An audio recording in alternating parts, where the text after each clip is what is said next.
તદ્દન બધી ખોટી એક કાવતરા પૂરતું આ કામ કર્યું છે અને એક મુસ્લિમ સિવાય બીજા કોઈને લીધા નથી.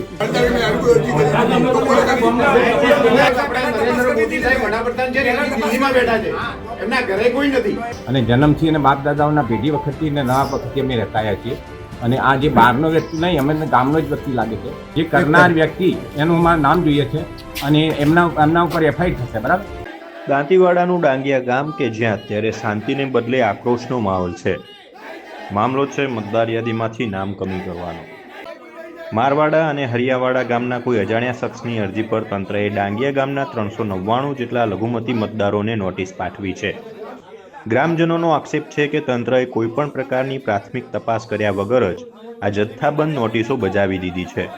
આ નોટિસો એક ખોટી આપી દીધી છે. એક બહારગામના વ્યક્તિની અરજીના હિસાબથી મામલતદાર સાહેબે અરજીઓ બધી આપી દીધી છે. બરાબર. આ ગામમાં અમે રહીએ છીએ, વર્ષોથી રહીએ છીએ. આજે મને 75 વર્ષ થઈ ગયા. બરાબર છે. અને એવા નામ આપી દીધા કે બહાર રહેશે, ગુજરી ગયેલા છે. તદ્દન બધી ખોટી એક કાવતરા પૂરતું આ કામ કર્યું છે અને એક મુસ્લિમ સિવાય બીજા કોઈને લીધા નથી. તો અહીંયાથી મિલી ભગત બધા ભેળા થઈને આ કાવતરું કર્યું છે. બરાબર છે. આ સાહેબ હમણાં જો નિર્ણય નહીં આવે, અમે કલેક્ટરમાં જાઉં અને ભૂખ હડતાળ પર બેસી અને એનો નિર્ણય લેવો કે આવું ખોટું કરી અને આ લોકોને ગુમરાહ કરી રહ્યા છે. આ લોકો પહાડીને મતપિયા કરી અને અમારું નામ છે એ મારવાડોનો માણસ અમને ખબર બી નથી અને ઓળખતો બી નથી. તો અમારા ગામના અંદરથી અનુસંધાને પહાડ રહી અને આ કાવતરું કહ્યું છે. જો સાહેબ આ નિર્ણય નહીં લે તો અમે 4 દાડા પછી હોય 500 માણસોનું ટોળું હોય ભૂખ હડતાળ પર બેસી જાય. ગ્રામજનોએ જણાવ્યું હતું કે અમે પેઢીઓથી અહીં રહીએ છીએ. અમારી પાસે આધાર કાર્ડ, ચૂંટણી કાર્ડ બધું જ છે. તેમ છતાં બહારના વ્યક્તિની ખોટી અરજી પર અમને ટાર્ગેટ કરવામાં આવ્યા છે. આ અમારા બંધારણીય અધિકાર પર તરાપ છે. રોષે ભરાયેલા ગ્રામજનો મોટી સંખ્યામાં મામલતદાર કચેરીએ દોડી ગયા હતા અને ઉગ્ર વિરોધ પ્રદર્શન કર્યું હતું. ગ્રામજનોનું કહેવું છે કે તેઓ ભારતના નાગરિક છે અને પાયાવિહોણી અરજી કરીને ગામની શાંતિ ડહોળવાનો પ્રયાસ થઈ રહ્યો છે. જો આ નોટિસો પરત ખેંચવામાં નહીં આવે તો આગામી સમયમાં ગાંધી ચિંધ્યા માર્ગે આંદોલન અને ધરણા કરવાની ચીમકી પણ ઉચ્ચારવામાં આવી છે. હવે વહીવટીતંત્ર આ મામલે પુનઃ તપાસ કરે છે કે પછી ગ્રામજનોએ ચીમકી મુજબ ધારણા પર બેસવાની નોબત આવશે.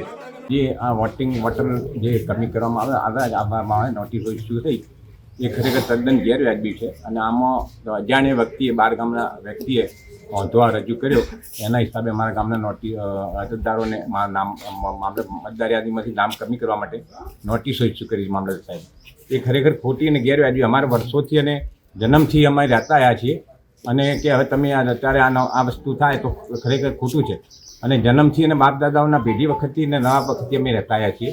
અને આ જે બહારનો વ્યક્તિ નહીં, અમે ગામનો જ વ્યક્તિ લાગે છે કે બહારનો વ્યક્તિ, હું બહારના ગમે તે મામલતદાર સાહેબનો હું આપી દઉં અરજી તો મામલતદાર સાહેબ નામ નીકળી જશે. આખી મામલતદાર ઓફિસનું અથવા હું ગામના વ્યક્તિનું નામ આપું તો અમારા ગામના વ્યક્તિનું નામ કાઢી નાખશો બધા.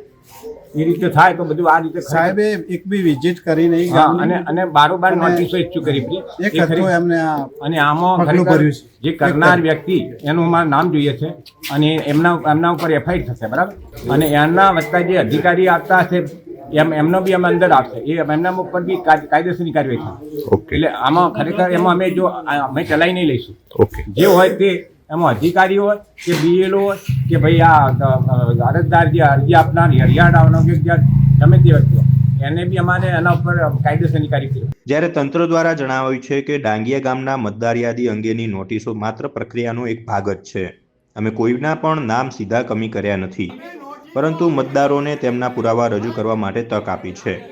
ગ્રામજનોની રજૂઆત અમે સાંભળી છે અને સંપૂર્ણ ન્યાયિક તપાસ બાદ જ યોગ્ય નિર્ણય લેવામાં આવશે.